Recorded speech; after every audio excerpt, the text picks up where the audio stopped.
मेरे परम प्रिय मित्रों, नमस्कार। मित्रों, हम लोग फिलहाल संख्याओं का जो माया जाल है, उस माया जाल को समझने की कोशिश कर रहे हैं। आप यूँ कह लीजिए कि संख्याओं का माया जाल कुछ इसी तरह का है जैसे कि बिल्कुल सफ़ेद सफ़ेद बालों वाली बहुत ही सुंदर सी एक जादूगरनी हो, और वह इतनी आकर्षक हो कि हम उसके आकर्षण से अपने आप को बचाना असंभव सा महसूस करते हों, और न चाहते हुए भी उसके आकर्षण के पास में बंधने को विवश हों। ये संख्याओं की जो दुनिया है वो लगभग लगभग इसी तरह की दुनिया है। मुझे इस बात की बेहद खुशी है कि पिछले एपिसोड में मैंने इस विषय की शुरुआत की। आप लोगों से जो कुछ प्रतिक्रियाएं मिली हैं, उसमें सबसे महत्वपूर्ण प्रतिक्रिया इस बात को लेकर के है कि नहीं, इस तरह के कुछ और उदाहरणों को, जो जीवन से जुड़े हुए उदाहरण हैं, जो बहुत ही व्यावहारिक हैं, उन्हें और सामने लाने की कोशिश करें ताकि हम सही मायने में उन्हें पहचान सकें कि कौन सी जादूगरनी बुढ़िया है और कौन सी सच में हमारी दादी की तरह बुढ़िया है। दादी अगर बूढ़ी हैं तो उनके गोद में सोना स्वर्ग के सुख जैसा मालूम पड़ेगा, लेकिन यदि हम जादूगरनी की गोद में सो गए तो फिर शायद उठना मुश्किल हो जाएगा, हम सोए ही रह जाएंगे। तो आप सबके इस अनुरोध को सर माथे पर लेते हुए मैं कुछ और इसी तरह के व्यवहारिक उदाहरण आपके सामने रखने जा रहा हूं। एक उदाहरण है कौन बनेगा करोड़पति खेल को लेकर। आप जानते होंगे कि कौन बनेगा करोड़पति का खेल किस तरीके से खेला जाता है। संक्षिप्त सी जानकारी मैं आपको दे देता हूं। अमिताभ बच्चन जी से होस्ट करते हैं। एक व्यक्ति सामने बैठे होते हैं, अमिताभ बच्चन जी उनसे प्रश्न पूछते हैं। प्रश्न पूछा जाता है, उस प्रश्न के 4 विकल्प दिए जाते हैं और उनमें से एक सही होता है, और यदि सामने वाला सही विकल्प बता देता है तो उसकी शुरुआत हो जाती 1000 रुपये से, और फिर यह राशि लगातार डबल के लगभग होती चली जा रही है। दूसरा प्रश्न सही बताने पर पता लगा 2000, तीसरा प्रश्न सही बताने पर 5000, और इस तरह से करते करते करते करते यदि वो सही बताता चला जाता है तो 7 करोड़ रुपए तक वह पहुंच सकता है। 7 करोड़ रुपए तक, ये इसकी प्रक्रिया है। लेकिन इसकी शर्त एक और है। शर्त यह है कि यदि आपने गलत बता दिया तो एक निश्चित सीमा के बाद फिर आप एकदम से नीचे चले जाएंगे। जैसे मान लीजिए कि आप 50 लाख रुपए जीत गए हैं और 1 करोड़ रुपए का प्रश्न है, तो अब जो 1 करोड़ रुपए के लिए प्रश्न पूछा जा रहा है, यदि आपने उसका गलत उत्तर दे दिया तो आप सीधे नीचे 3,20,000 रुपए पर आ जाएंगे। और अदरवाइज आपको अगर उत्तर नहीं आता है तो आप छोड़कर अलग हो जाइए, आपको 50 लाख रुपए मिल जाएंगे। पिछले दिनों इसी तरह से एक व्यक्ति हॉट सीट पर बैठे हुए थे और अमिताभ बच्चन जी उनसे प्रश्न पूछ रहे थे। उसने 25 लाख रुपए तक जीत लिए सही से उत्तर देते देते। उसकी और दूसरी प्रक्रिया है, उन पर हम नहीं जा रहे हैं। 25 लाख रुपए तक उसने जीत लिए। उससे 50 लाख रुपए वाला प्रश्न पूछा गया, उससे वह प्रश्न नहीं बना। उसने समझदारी दिखाई और क्विट कर दिया, यानी कि मैं अब उत्तर नहीं देना चाह रहा हूं, मैं खेल को छोड़ना चाह रहा हूं। इसका मतलब यह हुआ कि उसके 25 लाख रुपए निश्चित हो गए कि इतनी धनराशि उसे मिलेगी।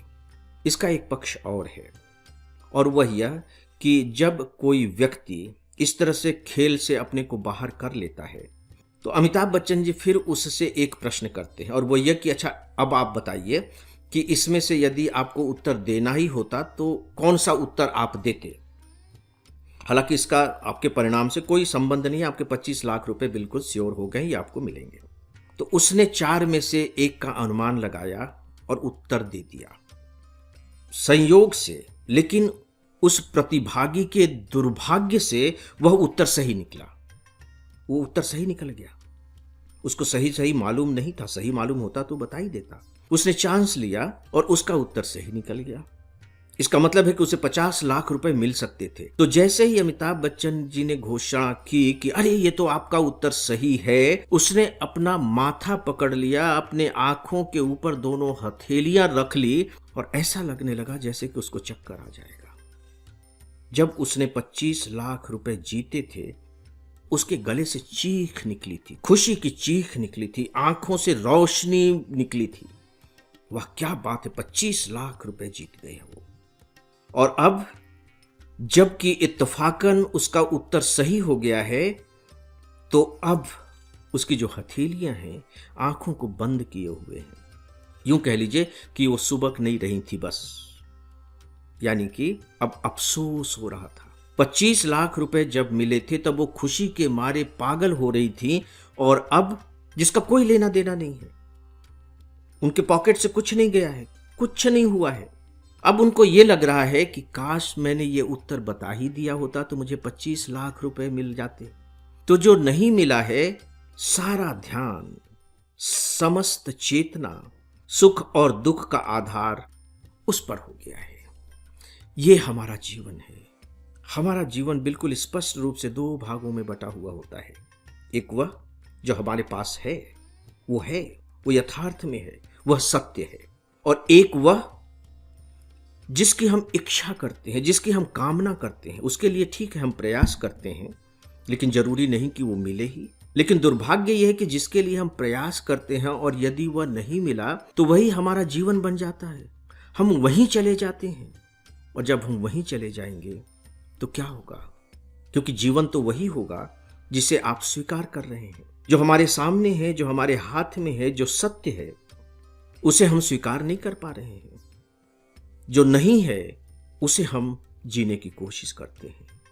कृष्ण इसे ही समझाते हुए कहते हैं कि जो है उस पर ध्यान केंद्रित करो। वे अर्जुन से कहते हैं कि मैं सतत वर्तमान हूं। हम लोग इन पर आगे बातें करेंगे, लेकिन वो स्पष्ट रूप से कहते हैं कि मैं सतत वर्तमान हूं। मैं वर्तमान हूं, जो अभी है, जो सच है, बस वही सब कुछ है, वही जीवन है। लेकिन आप देखिए कि हम आंकड़ों का किस तरह से दुरुपयोग करते हुए अपने जीवन को नारकीय बना लेते हैं, जबकि उसका कोई कारण है नहीं। क्या ऐसा होना चाहिए? आप ही बताएं, क्या ऐसा होना चाहिए? क्या सच में हम संख्याओं को सही तरीके से समझ सकते हैं? मैं आपको एक बहुत छोटा सा उदाहरण देता हूं, महाभारत का ही है। यह कथा आपको मालूम होगी कि कुरुक्षेत्र में अब यह निश्चित हो गया है कि कौरव और पांडवों के बीच में युद्ध होगा। अलग अलग राजा कौरव और पांडवों के साथ संधियां कर रहे हैं। सवाल यह उठता है कि कृष्ण किसके पक्ष में लड़ेंगे। तो कृष्ण ने कहा कि भाई तुम दोनों आ जाओ, आपस में बात कर लो। तो पहले दुर्योधन पहुंच गया और इसके बाद इधर से अर्जुन पहुंच गया कि अब बताइए आप किसकी तरफ से लड़ेंगे। मैं इसके बहुत डिटेल में नहीं जा रहा हूं क्योंकि ये कथा आप लोगों को मालूम है। कृष्ण ने कहा कि भाई तुम लोग आप बंटवारा कर लो कि मैं किधर से लड़ूंगा, लेकिन मैं एक बात बता देता हूं कि मैं पूरे के पूरे युद्ध में अस्त्र नहीं उठाऊंगा, अस्त्र नहीं उठाऊंगा। तो दुर्योधन को पहले मौका दिया गया कि बताओ तुम किसको लेना चाहते हो। एक तरफ तो कृष्ण है, उन्होंने कहा कि एक तरफ तो मैं हूं, लेकिन मैं अस्त्र नहीं उठाऊंगा, और दूसरी तरफ मेरी एक अक्षौहिणी सेना है, बताओ तुम किसको लोगे। दुर्योधन ने कहा कि नहीं, मुझे आपकी सेना चाहिए। तो ठीक है, अब तो कृष्ण बच गए। तो अर्जुन ने कहा कि मुझे आप चाहिए। तो दोनों के मन की बात रह गई। अब हम समझते हैं एक अक्षौहिणी सेना ये क्या है। देखिए, एक अक्षौहिणी सेना के अब आंकड़े देखिए। इसमें 21,870 हाथी होते हैं और 21,870 ही रथ होते हैं। 65,610 घोड़े होते हैं और 1,09,350 पैदल सैनिक होते हैं। इन टोटल संख्याओं को जोड़ दीजिए तो वह बनती है 2,18,700। एक तरफ तो 2,18,700 हैं आंकड़े के रूप में, और दूसरी तरफ इकलौते कृष्ण हैं। तो दुर्योधन ने क्या फैसला किया?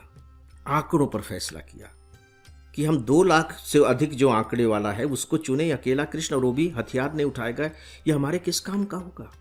लेकिन वो आंकड़ों के जाल में फंस गया, गुणवत्ता के जाल में नहीं फंसा, आंकड़ों के जाल में फंस गया।